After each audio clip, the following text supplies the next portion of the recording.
You're watching Game Show Network.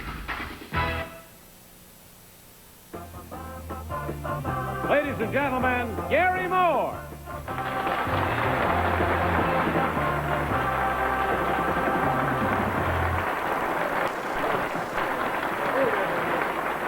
Hey there. Hi. Welcome to Tell the Truth. It's very nice to have you with us again. To my left are two-thirds of a great walking team. The young gentleman's name is David Kunst. And, David, what is the name of your beast there? Willie Make It. Willie Make It. There's a good reason for that name, as you'll find out later. I say that they're two-thirds of a team. You'll find out about that later, too. How far have you two and your other partner walked so far, David? A little over 1,400 miles. You have been on foot, a little over 1,400 miles, huh? Right. We'll find out more about that, more about Willie, more about your partner in just a minute, as soon as we meet the panel here on To Tell the Truth. Thank you, David. Thank you, Willie. Gene Rayburn. Kitty Carlisle. Bill Fuller. And Peggy Cash.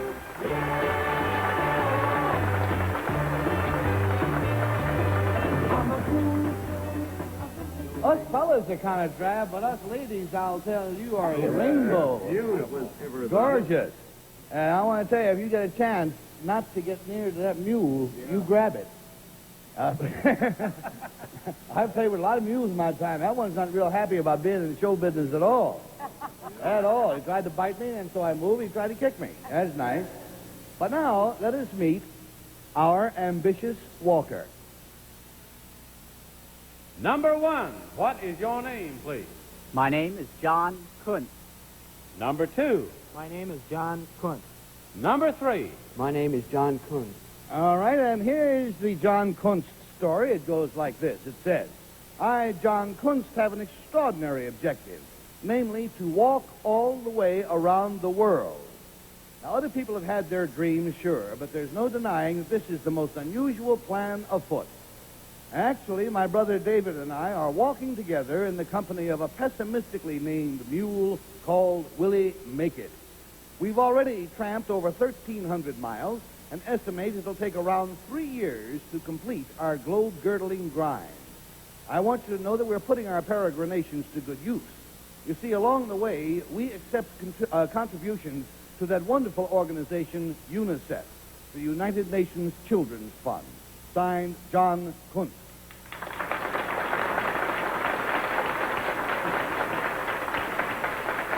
And before we dig in and try to separate the real from the fake, let's stop and make a little rent money. Now remember that each of these hardy gentlemen claims to be John Kunst, a round-the-world walker. And we'll start the question with Gene Rayburn. Why not? Yes, I think it's a marvelous idea that they're going to do that and collect for UNICEF, too. And walking is great. Number two, was that your brother who was out here with the mule? Yes, it was. Yeah. Number three, how are you going to cross the Atlantic? That trick hasn't been done in 2,000 years, walking on the water. Well, as a matter of fact, we're not sure exactly. It'll either be an Air Force jet to Lisbon, Portugal, or for sure we have a freighter lined up to. Isn't that fudging a little? Well, no, we don't intend to cross water by walking, but it'll You're going be to walk over all the land masses of the earth? Right. I see. Number one, what kind of shoes will you be wearing? We use regular hiking boots. Yeah. We were given one pair. You were given a pair? We were given just one pair, though, and they refused to give us a second. And what kind of, would they have special soles on them? No, there are a rippled sole. Oh. Number two, how many pounds will you carry on your back? Or will a mule carry all the thing? That's the job the mule has, carrying our packs. Yeah. Has he objected? Once in a while, he would object a little bit. But... Number three, what... As a little sidelight, he objected strenuously on the stage here, and we got it cleaned up just in time for the show to go on. It's true. Let's go to Kitty. Thank you. Walking is indeed the best way to see the country, but who thought of this idea, number three? Well, it was a friend of ours, actually, had thought of the idea, and Dave liked it a lot, and it's more Dave's idea than mine, actually. Where did you start from Minnesota. I see. And number two, can you explain why this mule took such an exception to Mr. Moore? She actually doesn't like very many people very well. Oh, it's a lady mule. Very temperamental mule. Oh, Gary, I'm sorry. Number one, do you know what kind of shoes your brother's wearing now? Right now, what Yes. type of shoes? No, I don't. Do you know number three? Yes. Is he wearing the white walking shoes that you are going to walk in? He's wearing the pair that were given to us. And number two, who gave you the shoes and why only one pair? That was mean, too. Well, they gave us one pair because my brother wrote to him, and when we tried to get a shoe You company, don't want to say. All right. and when we wrote to him for another pair, they wouldn't give it to us. I see. Number one, how do you ask for contributions for UNICEF? We have small index cards with our purpose printed on And them. you give them out. We give them And out. number three, where do you see? I'm sorry, Kitty. Good questions. We're going to go on to Bill. I have a horrible thought. You mentioned about the donkey objecting on stage. Yes. You realize next week the Republicans might ask for equal time? I mean, a thing like that can put a better show than this off the air. Number three, that is a mule, that animal, which was out here? Yes. It's not a donkey, it's a mule. Not a donkey. Now, what makes a mule, number one? What is the difference between a mule and a donkey? Well, a mule can't reproduce. A mule is a cross between a Shetland pony and a donkey. Oh, I see. A Shetland. Well, isn't like there are a lot of mules I saw, the army mules. Hannibal, he was much bigger. He was taller. Number two, what made him so much taller than your mule? This is a pony mule, and that would be a cross between a horse and a donkey. You mean a mule and a mule can't have a mule offspring? No. That's, I think That's what makes him so mean. And we go, please, to Craig Chad. Thank you. Number one, how long have you known your mule? Oh, we just got it at the beginning of our trip. Oh, number two, does your mule like you, or does it feel the same? She likes to have us around, but she doesn't like us touching her. I see. Well, number three, is this mule going to have, this one little mule, will he make it, going to have to walk all around the world? She's such a little thing. Well, no. As a matter of fact, Willie has to leave us here in New York. We have to get another mule when we get to Portugal because of the quarantine business. So people from our hometown are coming in to get her. I see. Well, number one, who pays for your eating and sleeping at night and all that stuff? Well, we brought money for ourselves, but most of the time people put us up for free and feed us for free. I see. Well, and number two, 3 years is a long time out of your life. I mean, like school and all that stuff. How do you resolve that? We think it's going to be great, and so far it has been a great adventure and a great experience, and we have a chance to meet a lot of people and also see the world. Yeah. Whichever one of the three it is, I cannot imagine a better education, a better way to spend 3 years in your life. However, we must now decide which one we think it is. How about you? You think it's number one, or do you think it's number two? Or perhaps it's number three. $50 is what it costs us for each wrong vote. $500 if all the votes are wrong. And Gene Rayburn, my friend? Well, here's what I did, Gary. There's my contribution to UNICEF. Good lad. And I voted for number one because he's the puniest and the least likely to do this feat. And if he's not the one, if he takes $1, I'll break his arm. So, there's one vote and a conditional contribution. Right. From Gene Rayburn. And let's go to Kitty Carlisle. Well, I voted for number two because he seems like the ruggedest, and if he takes your $1, he can have 2 from me. There you go. We're going to have bloodshed amongst the panel. Stay tuned. Phil Cullen. This is snowballing here. Yes? I voted for number two also, but I don't have any money with me, so underneath my number I have a little IOU I've written out there, if it's number two. And if I know Bill, my friend, you'll go get your money somewhere. Let's go to Peggy, please. Well, I think that they all, it could be any one of them. I don't want to seem like a big shot, but I'm giving $5 for the real one. Oh. And I think it's number one. Well, You think it's number one, all right? No matter what, you've made money, so the votes are all in. And will the real John Kunst please stand up? Number three. Start walking. 2.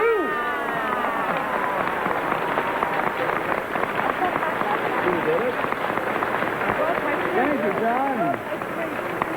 We'll be back to you in a moment. Number one, you got 2 wrong votes, my friend. What is your real name and what do you do?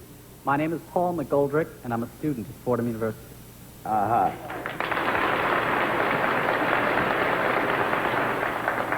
Number 3, I'm afraid you weren't quite sunburned enough. I think that's what did you in. What is your real name, please, and what do you do? My name is Scott Chereau, and I'm a waiter at the Auto Pub.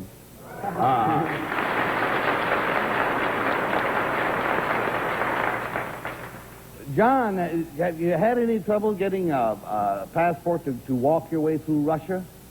As a matter of fact, a fellow Minnesotan is going to help us get through Russia, and that's Hubert Humphrey, former vice president.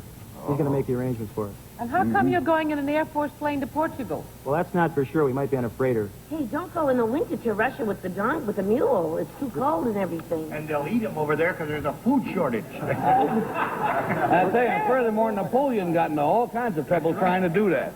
John and friends, thank you very much for being here with us on To Tell the Truth, and good luck to you.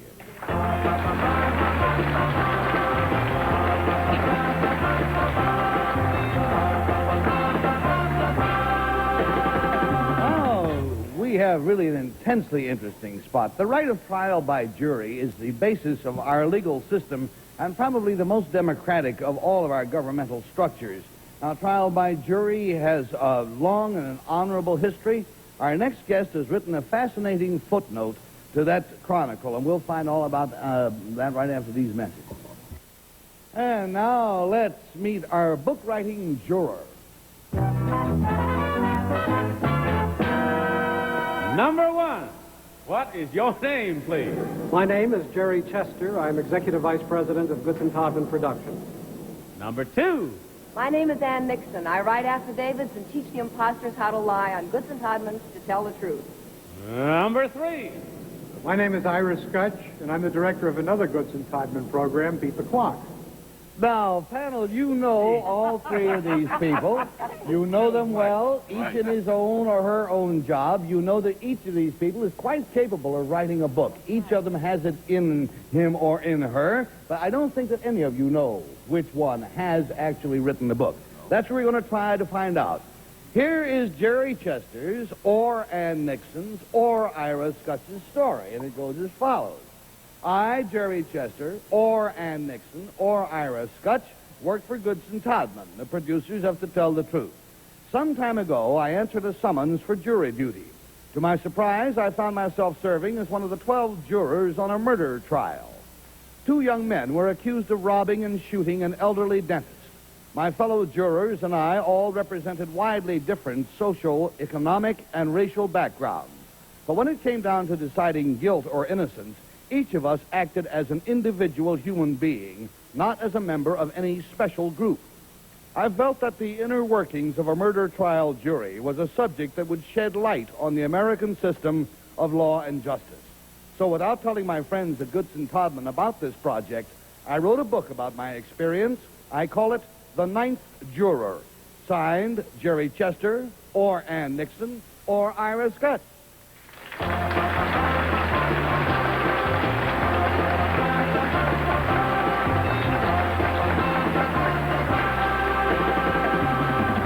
So, Peggy, we're going to start with you. You say you don't know anything about it. No, my dear. To the wildest of coincidences, I happen to know. So I'll have to disqualify myself. Oh, you do know? Nothing. It's like a 1,000,000 to 1 shot that I'd know this, but I do. Well, we'll check back with you a little later and find out. So we get a big 0 from Peggy, which counts as a disqualification and counts as $50 down. And we'll go to Gene Rayburn. Thank you, Gary. Ira, are you wearing makeup? Ira, tell me the truth. Are you wearing makeup? Well, I've got a little something to cover my beard. Oh, okay. All right, let's get down to business here. Now, Mr. Chester, if you're the real one, you've sworn to tell the truth. You know the rules of the game, right? Right. Tell me, how much money they pay in this company? No, come on, let's stop fooling around, folks. Let's get right to it now. Ann Nixon, what is one thing the judge tells the jury before he sends them into the jury room when he gives you certain instructions? Well, he instructs you that your decision is to be based upon what you have heard in the courtroom alone. Mm-hmm. All right. Ira, who makes the determination on law? The jury or the judge? No, the judge.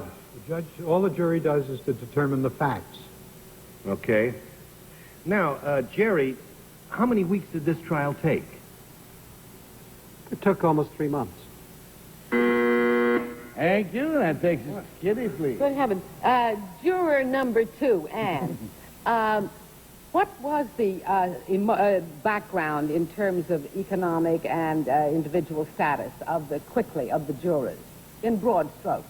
Well, they ranged from professional men, business executives, city employees. There was a sanitation man. There was a toy salesman. There was a woman who was a retired school executive. Thank you. That gives me a rough idea. Now, Ira, number 3, in the affidavit, one thing I didn't understand was that it said that in spite of their economic and racial backgrounds, you acted as individual human beings. Does this mean that you endorse the jury system? You believe that once a juror is in the jury box, he is really a qualified judge, really, no matter what his background is? Well, that was the experience that I had. It was really the most interesting thing about this trial was that these people came in and every one of them took their responsibilities completely seriously. And they deliberated and tried their utmost to be fair, and out of this came what I felt was a very fair verdict. That's wonderful to hear.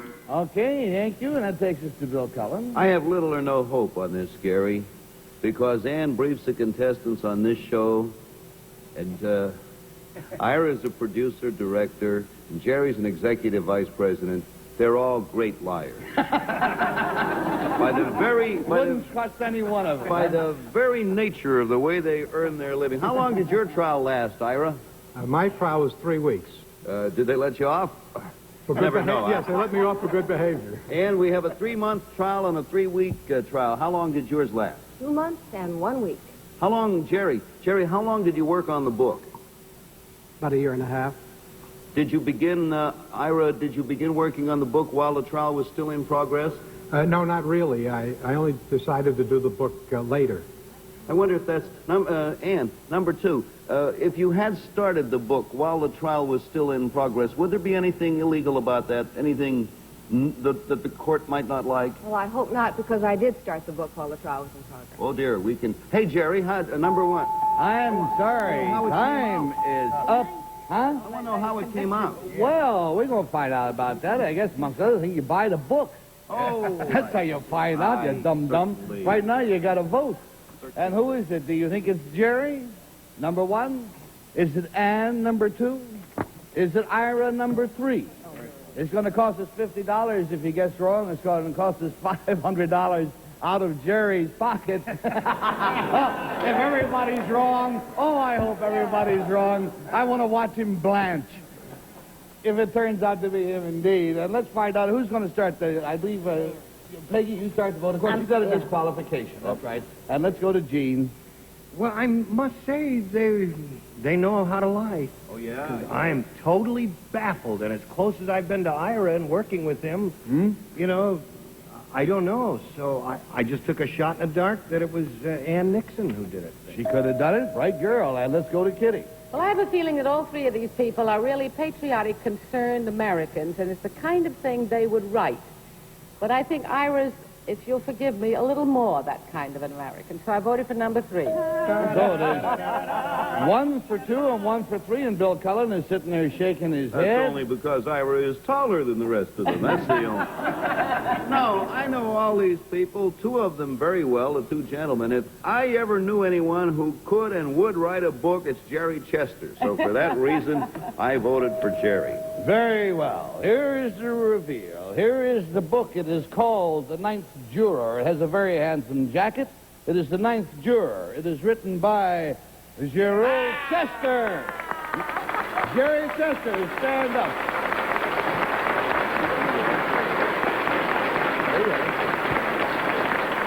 Thank you, Jerry, very much. Let's get to Ann. Ann, you've never written a book, have you? Have you ever been on a jury, have you? Never on a jury, never a book. Nifty job, really. Yeah. Ira, how about you? No, I've never been on a jury, and I barely read a book. Peggy, how did you know about Jerry having written a book? I was walking down Park Avenue, and somebody said, "Hi, are you still to tell the truth?" And I said, "Yes." They said, "You work for Goodson Tobin?" You know, the guy works at Goodson Tobin, and Jerry Chester just wrote a book. Oh, out of the blue. It happened about an hour ago. I mean, it's like freaky.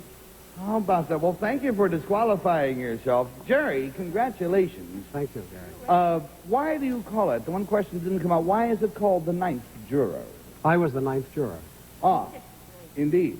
Did you come out, this question was not asked to you, did you come out with a feeling that it was an optimistic experience. Do you think that the jury system is indeed a proper one?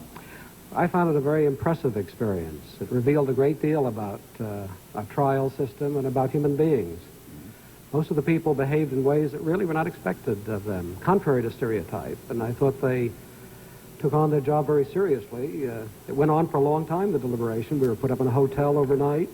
One thing we never did find out about, Jerry, was what was the verdict. I don't think I should say at this point, because that's part of the suspense of the book. This shows why he's executive vice president of Goodson Salzman, right? I think you're entirely right. And I certainly want to recommend this book, The Ninth Juror, by, I can't read his name.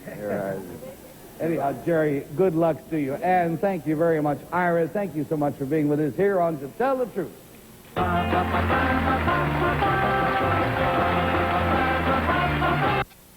You know, it's very shrewd and very right of Jerry Chester not to tell you how the book comes out. Furthermore, I have many friends who write for a living, and they tell me that one of the biggest problems when they write a book is that their friends automatically expect a free copy. They don't realize that the publisher does not give the author 400 copies for free and say, give them to your friends. The author has to buy his own book. Indeed, he gets it at a discount, but after all, you know, you get the feeling that he has in there like a big bag of peanuts. He can hand them out. So if any of your friends write a book, buy it. Don't expect a present. See you tomorrow. Take care now. Where's our free book?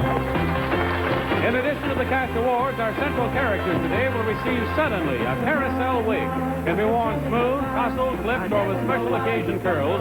Another easy care monocrylic wig from Carousel. Transportation and other considerations provided by Chevrolet, featuring the 1971 Chevelle, America's most popular mid-size car, new bumpers and grills, same solid, dependable performance at a very Chevrolet price. This is Johnny Olson speaking for To Tell the Truth, a Mark Goodson, Bill Todman production. You say you went home early last night,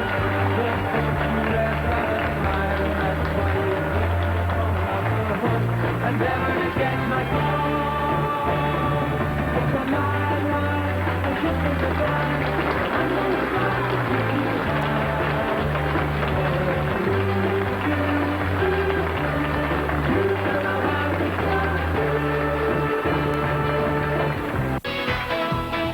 You're watching Game Show Network. Imposters.